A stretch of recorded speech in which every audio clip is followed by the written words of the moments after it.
This show is brought to you by Databril, the scalable Amazon PPC management for large Amazon sellers and brands. Visit sellersessions.com/agency for more details. Hey guys, welcome back to Seller Sessions. Today I bring in Michael Michelini. I think it's for the second or third time there, Michael, isn't it? Yeah, at least second time at least. But yeah, it's always a pleasure to be on. Thanks for having me, Danny. That's cool. So bit of backstory. Me and Michael have known each other since about 2015-16 time, haven't we? We met in Hong Kong. I've been on your podcast a couple of times. You've done a part of the failure series, if I remember rightly. A little while ago when we were talking about products that failed. But the reason I wanted to bring you back today is because I want to talk about the transparency that you're doing with your Gladiator series, in the sense that you've just launched a product and you've been very public with it, very much like Jungle Scout did with Jungle Sticks, yeah? Yep. Trying to be as open as possible. Yeah, and just for the record, tell everyone where you are today. Sure. So we started about a year ago as far as recording this. No. What I mean is where are you at the moment? Like you're live from where? I'm on a balcony in Kathmandu, Nepal. Kathmandu. I love that. That cracks me up. Sorry, now you can tell the backstory. It's just brilliant. I've never actually spoken to anyone in Kathmandu before. It is. There's a saying, not many. You know, it's like you can go anywhere. You can go to Kathmandu for all I care. So. Oh, really? Yeah. So basically, it's used as an expression over here. Wow. So now you can say it's real. It's true. There's not many Amazon sellers. I'm looking at a monk right now walking by. So I don't know if monks are big Amazon sellers, but it's a great place to visit.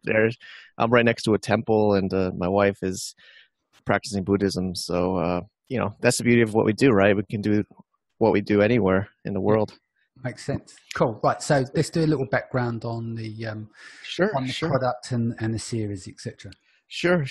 So, last time I was on your show was the failure series, and I don't consider what I did last time a failure, but I haven't been actively selling on Amazon for quite a few years. I did the bar supplies before and sourcing, and I hadn't been actively in the game. So a lot of listeners and friends always try to get me to go back in, and then one of my friends, I think he met Mayor, we were having dinner and about last summer, and he says you should get back in and maybe make it part of your show, make it part of what you do, and you do so much content anyway. And so he inspired me, and I wrote up a blog post, posted online, says we're going to start getting back into Amazon, and I want to make this a public kind of thing, and I want people to apply. So we're looking for an operator, like operations guy, an investor.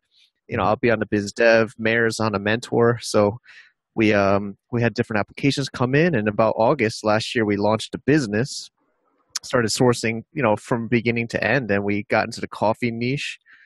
And we also have some other side categories too, but our main focus is in coffee, and our brand is registered. We have brand registry approved, which went through a whole U.S. trademark process and everything, but it's sisatano.com.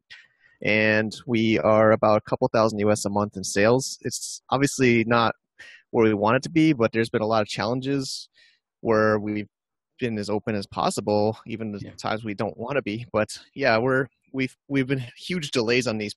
It's a stainless steel coffee maker, so took 6 months from production from beginning to end, and so it finally got into Amazon in about late June, early July, right on July 4th almost. So it hit that U.S. holidays, and so we're in launch. We're kind of finishing up our launch, but we're still, of course, never stopped and just optimizing the listing. I think we talked before recording, and we had some other guests on the show that are experts. Got to get you on the share. Yeah, I'll come back on and feedback on your show. Yeah, because you've had Zach on, haven't you? Yeah, Zach came on. I haven't had Zach on the show, but Zach's he's based in China. He's a super smart marketing guy, but difficult to track down. But he gave you feedback on the optimization and stuff on your listing, didn't he? Yeah. So we're totally public. I mean, I'd actually, you can of course link to the listing or our website, and of course, it's scary to be so transparent, even with the numbers and everything. But we try not to hold anything back. And that's and good. also, we are in a culture where, you know, generally the unwritten rule of Amazon FBA sellers, you know, that kind of niche, if you like, because obviously there's brands and stuff on Amazon. The tendency is not to share your products, you'd say, which category you're in. Because if you only got to look at something like Jungle Scout, it's got a huge audience, and they done the case study with like the Jungle Sticks, and obviously you're always going to get sheep that follow, aren't you, and or take the least path of resistance, and a lot of people jumped on that and got found out. It's a bit like, you know, when people go on these kind of Ponzi courses and they choose product that is in the course notes, you know. And I think that's happened in a few courses where people end up doing spatulas and stuff, and unfortunately it didn't work out. Garlic press, or garlic presses. But you know, our audience is a lot more refined. We're like mature sellers rather than like new guys coming into the game, although we have newbies on the show. But without detracting away, it's just the point I'm trying to get to is that it's a brave move, because obviously people can come into your market and just copy the idea and make it more difficult for yourself. But I like the fact that you're being transparent and you're willing to live and die by the sword, in a sense. True. And be transparent about it. So where are you now at the moment? So you've done a launch. You come in just after July 4th, which based on our agency, I can't go into the data because of the GDPR and stuff. But, you know, if I was to look across all accounts, let's just say around that period, there's a dip, you know. Definitely, yeah. So in that holiday period, and I think, with July 4th, that's just before the warm-up to Prime Day. So you're always going to get that Prime Day warm-up. Plus they had, I think Amazon leaked it by accident on the 8th of July about Prime Day coming, I think was the 16th. So there was definitely like a drop, you know, the calm before the storm came. So what kind of effect did that have on you when you were getting into launch mode there? Yeah, I mean, we obviously didn't want to wait until, you know, we wanted to get in there. We even tried to make Christmas last year. We had some smaller products, but this was our main core product. So it's not like we hadn't had any sales yet in our Amazon account, but this was our big investment of our inventory. And so we were getting really nervous because we're just trying to get people to even, you know, we were doing a coupons, everybody talk about their holidays, especially in the U.S. We're targeting U.S. market. So July 4th is everybody's in barbecue mode on the beach, and, you know, their holidays is still even like that now when we're recording in August. You know, summer, I think, is a rough season to launch a product. We didn't get involved with the Prime Day, but we were just basically trying to get some traction going. We did our auto campaign on PPC, and, you know, we have some other strategies where we're trying to really build a long-term brand. So we have the warranty system or the membership card. So we're trying to capture the emails, get people to register, trying to get reviews within the boundaries of Amazon these days. But, you know, trying to have get this traction. So we did some pretty deep discounts at between 40 to 80% discount codes on Facebook ads with a landing page to get the pixel and the email, then going into the listing, which seemed to work decently. We're pretty conservative though, because we don't want to burn all our inventory just giving everything away. So I know some sellers are basically their first order is almost like giveaways, or, you know, we're trying to be a little bit conservative with the discounts, but you know, I don't know if you want me to talk about specific tools or not on the show, but we've been using. That's fine. I was going to say, if we back up a little bit, I just want to pick up on the comment that you made. You know, when you just said, you know, the summer's not a good time to launch. I would say that depends, because put it into context. If you've got a seasonal product and you sell nothing in this period, then maybe not, because you want to build upon the seasonal period as it leads into the season. But if it's just that the sales are down because it's the summer, in some cases it's a good time to launch, whereas Q4 isn't a good time to launch if you've got a gift style product. Does that make sense? So what happens is if there's less sales going on and there's less sales volume, then the giveaways will need less in order to rank, in theory. Yeah, I'm not saying that guarantees all the time, because some people have been reporting on the US market, they're doing giveaways, and instead of making the improvement of ranking, it's almost like they're being penalized and coming back. That's not for everyone, but it's in some cases across some categories. So it's not always such a bad thing to say launching in the summer, because if you can bed yourself in and then you ride off the organics and you grow your organic sales as the season adjusts, then you can take advantage of that. It's like, that's why I would never do, leading up to Prime, because I'd done a launch in the UK with Page One bestseller badge in a competitive product. But, I waited, or I pulled back on the giveaways in and around Prime Day, because people are doing giveaways leading up to that to rank and stuff. And I'm playing the long game on that, if that makes sense. So I think there are some advantages to it, in the sense that you may save yourself in terms of on the giveaways by doing the launches in the quieter periods and then relying on the organics to build into the premium season. True. Yeah, I mean, I guess to follow that, we started, we started from basically zero in August. I mean, we had to build a team. I had to deal with contracts, incorporation, banking, Seller Central opening. So we were trying to get an order in by Christmas, but it didn't happen. And then some people were saying that's actually good, because you can learn more, like you're saying, during a... Should I wait for the airplane? Should I wait for the airplane to cross? No, do you hear the airplane? I can't hear the airplane. That's fine. So, yeah, I mean, I agree with you. Basically, we get to make more mistakes or learn better before we get into the fire of fourth quarter. So I do feel that is true. We're learning in the quieter period and collecting data. We're already learning from some of these. Some people, actually, some of these reviews are not verified. I think we don't know where they're coming from, but we think it's probably because of the 80% discounts. But they are really valuable feedbacks. They're saying, like, I got this because it was such a great deal. And he said our instructions wasn't clear enough. I mean, the reviews on a listing. So he says the instructions weren't, he gave 5-star, but he said the instructions could be more clear. And he says something, another really valuable feedback as well. So, we're getting this feedback and improving the product and the listing as we go. Like, so it's true. It's better than fourth quarter, but, I guess we're just all really anxious, of course, to get that bigger. Yeah. So you're organically on your main keyword is roughly in position 40, you say? So did you do you use a tool to track all your keywords at the very beginning? Because obviously, as soon as you list, you don't know where your positions are on your main keywords. I normally dump them into a software program to find out where my start points are. And most of the time, your keywords are in sub 300.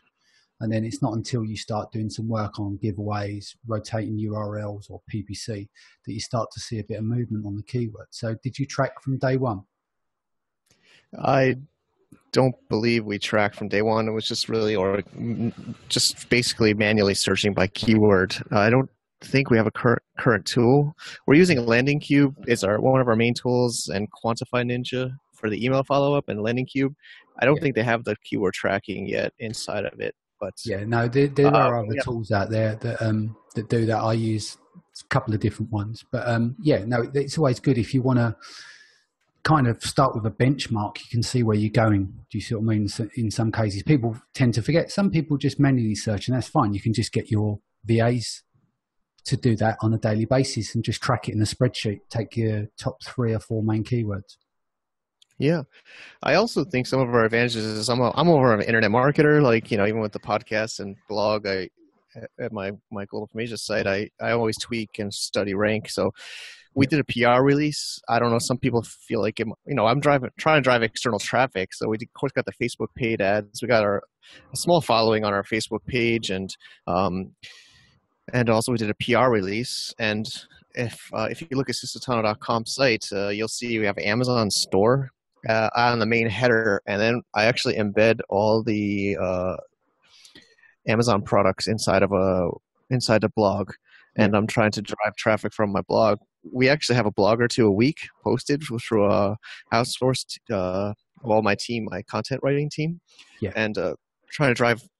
It's hard to know what's working, right? Because there's a few things at the same time, but I feel like that's also something that helps. I've had friends tell me that PR releases still do help, because we linked right to Amazon as well as our website in the PR release for the product. And I feel like Amazon's rewarding external traffic. I think that's why when Mayor's the advisor here, and he says, of course we're afraid about getting copied, but we're trying our best to defend ourselves against copies by being better on the third-party traffic and the branding, which I think we don't want to just compete inside Amazon's world. We want to, I think Amazon, it's my hypothesis. I don't know. I'd love to hear what you think, but I think by sending out external traffic will reward you more. And of course, nobody knows the algorithm, but I called it giving Amazon different looks, basically.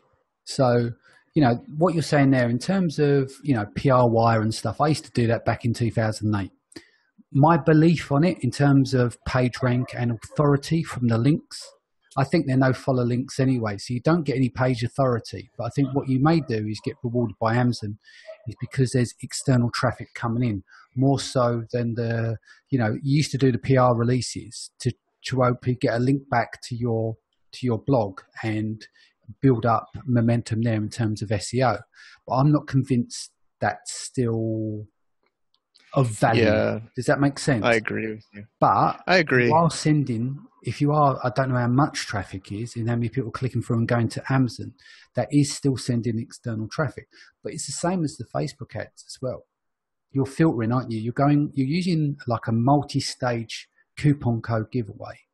So you said that you're doing 80 to 40, is that right? In terms of... Yep. 80% is the high one, and we're more of 80 or 60 really, but we do have some 40%. Yeah, so I take it that are you rotating those codes? Or Yeah, mostly on Facebook. But yeah, we're rotating. Not really, honestly, we're advised that 40% is not really worth it, so we're mostly doing 60 and 80% coupon codes on Facebook and rotating them. You've got to remember is when you're on Amazon, you've got searchers intent, haven't you? They're already there, they're ready to buy. Whereas Facebook is basically a social platform, and that the offer has got to be super compelling. That's why I say to anyone is like, do 90% discounts, because then you don't have to be smart with Facebook ads because you're given a no-brainer offer. It's okay when you're at say Zach's level, where you can manipulate and work with split testing, etc. And you can go right into the long tail and work out what ads are working and increase those conversions and know exactly what you're doing in terms of tailoring, in terms of your settings, and make sure that your targeting is right. But if you're new to this, just stick to doing 90% off, because the goal really is all about ranking, nothing else, not collecting email addresses or anything else. It's about reaching a social audience that are being disrupted, by a billboard in effect. And then when they look, they go, wow, that's 90% off. That's so compelling. I don't mind spending $1 or £1. But they do start to question, well, hold on a minute, that's like, it's 4% off. Oh, yeah, it's still $10 or $8. It's more of a risk. It's less enticing. Does that make sense? Yeah, agreed, totally. So where are you at? So you're using Landing Cube, yeah? And you're using the storefront URL. So you're rotating the keywords, or are you just focusing on one keyword? Well, I believe we're rotating keywords, but we're really focused on that one I mentioned. We're ranking 40 on Moka Pot. It just seems like our money keyword. But yeah, I mean, we have the storefront URL because we got the brand registry that just came in because we had to file a U.S. trademark from scratch, from the brand and brand registry 2.0. But yeah, we're mostly focused on Moka Pot, and but I believe we test some other ones. And what are you doing in terms of PPC? Are you doing like exploratory campaigns, or are you just focusing on a handful of keywords and going hard on those? So we did 2 weeks auto campaign, and then we looked at the data, and then we're using BidX tool, and then we're making manual campaigns based on was it working and reducing the auto campaign. BidX, I haven't heard of that. Do you want to explain what that is? It's a new tool for PPC management. That's is that Zach's? It's actually not Zach's. I'm still waiting to get access to his. He's working on a tool as well. Yeah. Okay. But so basically, what's this? Is this doing automated bidding for you? It's like a third party tool. Yeah, it's helping with it's a third party. I think there's more coming out, and Zach's working on one too. But yeah, it's managing your bids more actively than by human. Cool. And so what kind of results are you seeing there from your auto campaigns? Are you getting a lot of good, you're panning for gold and getting some good keywords out there, or search terms, sorry? Yeah, I mean, it's still just really, we're spending a lot of money right now between the deep discount on coupons and the PPC. But we're trying to think long term about the data we're collecting and to track the sales velocity.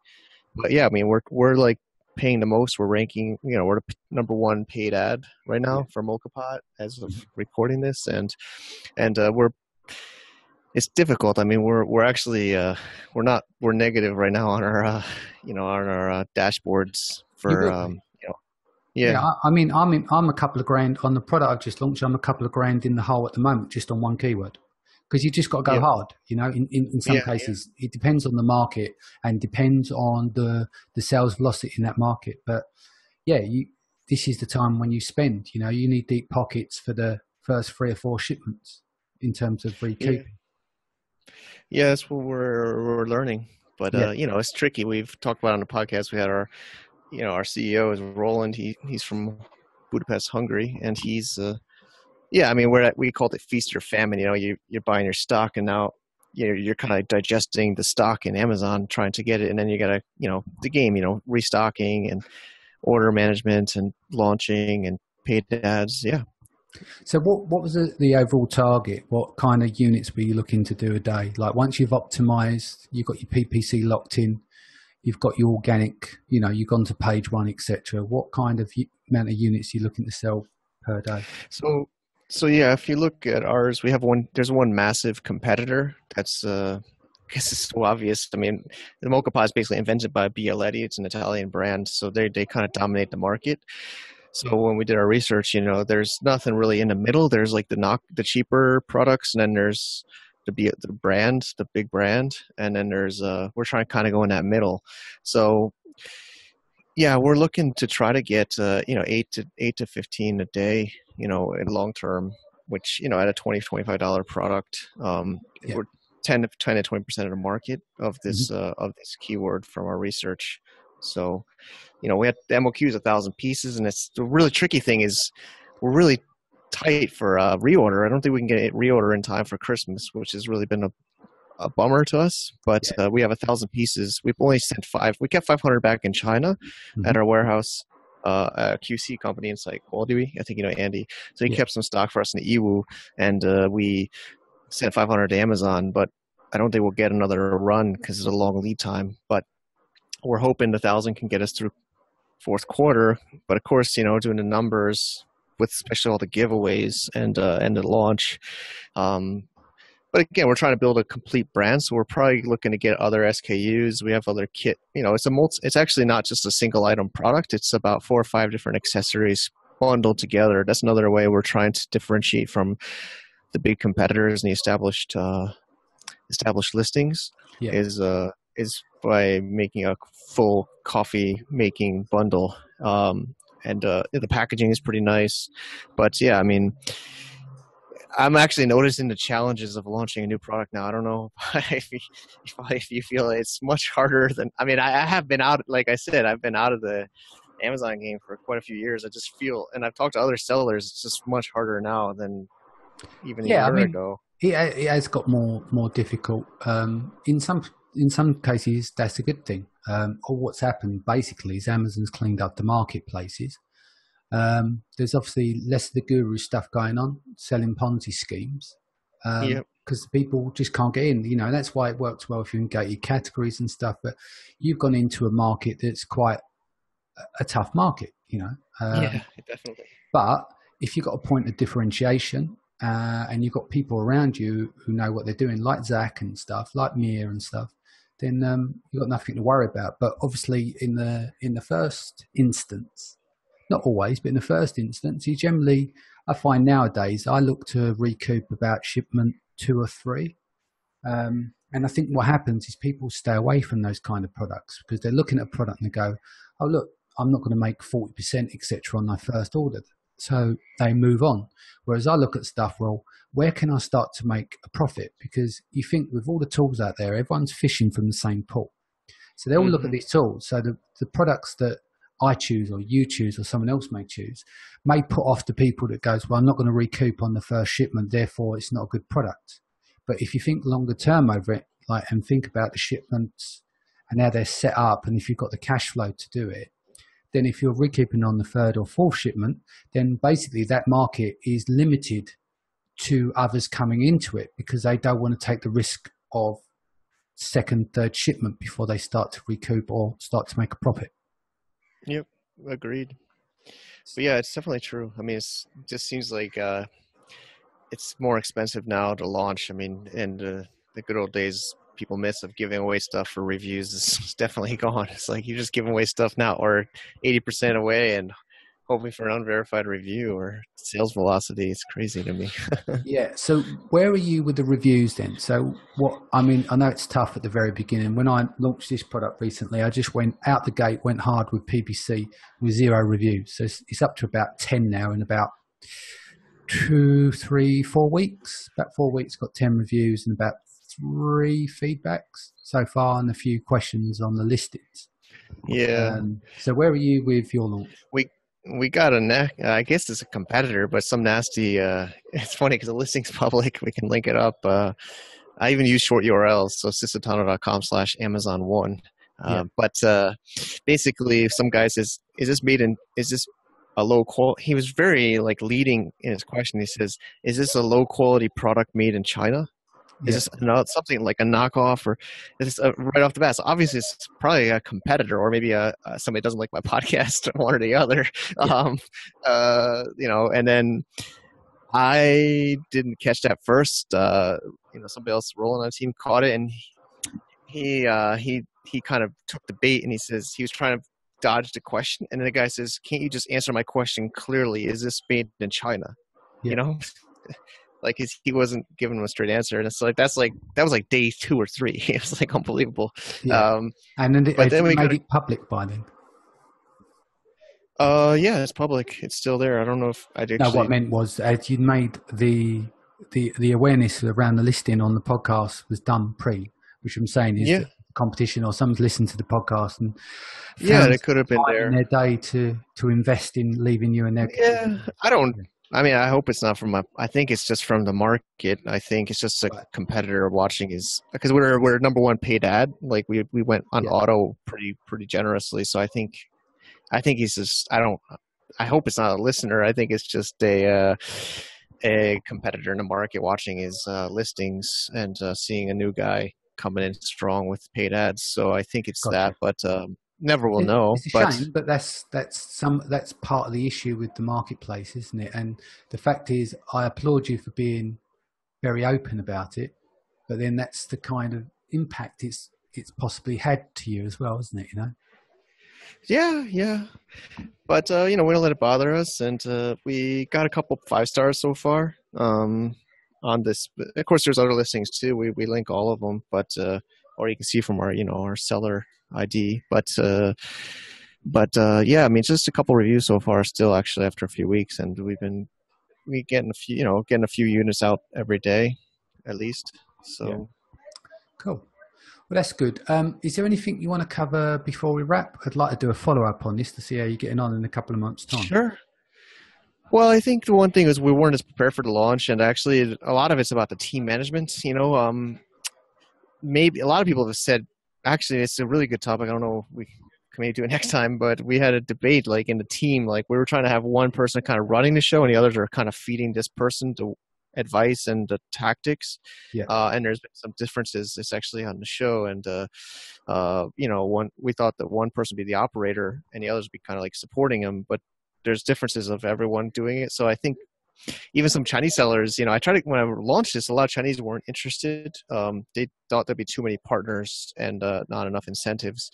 Yeah. So what we're finding is, there's this he said, she said in our team where, with the launch, we thought we had more people covering parts, but there's a lot to do. There's a lot to do. There's, of course, the keywords before, and then there's the paid.